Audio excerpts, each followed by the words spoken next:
Well, it's finally nighttime. Time to turn in. What's going through my mind is I'm wondering, am I going to get a restful sleep? So this video is going to take a look at some of the factors. Introducing Area A, a bed in a room. Let's break this down. In this room, we've got a mattress, a box spring. Both contain metal. A metal bed frame. We also have a phone jack, an electrical outlet with wires that run through the walls to service this room, neighboring rooms, and wires that run through the floor to service lights on the ceiling below. There's also a lamp plugged into the wall. Introducing Sleep Area 2. What do we got? A bed in a room. Let's break this one down.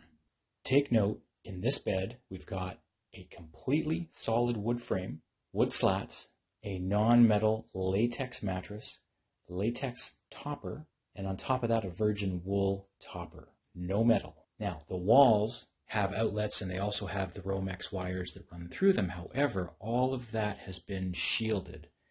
So what exactly is the point to all of this? Well, it turns out when I rest and lie down in bed A, my body voltage is a whopping 1800 millivolts.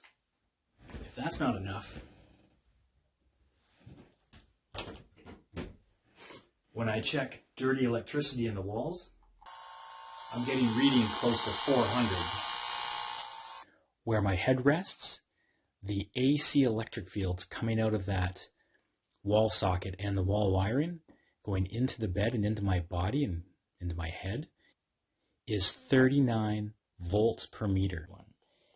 And to add insult, I'm getting exposure to all the frequencies coming off of cell phones, Wi-Fi, cell towers, Bluetooth, constantly washing over and bathing my body at night while I'm sleeping.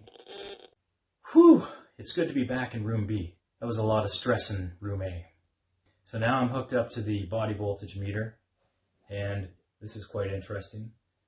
What was it, 1800 in room A? It's 2.3 point something millivolts in room B. I will take that. And take a look at this. In room B, radio frequency is down to nothing.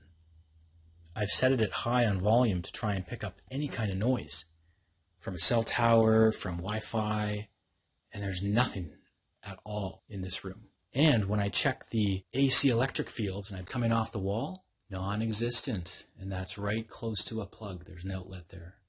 Non-existent. So what does all of this mean? I'm going to show you.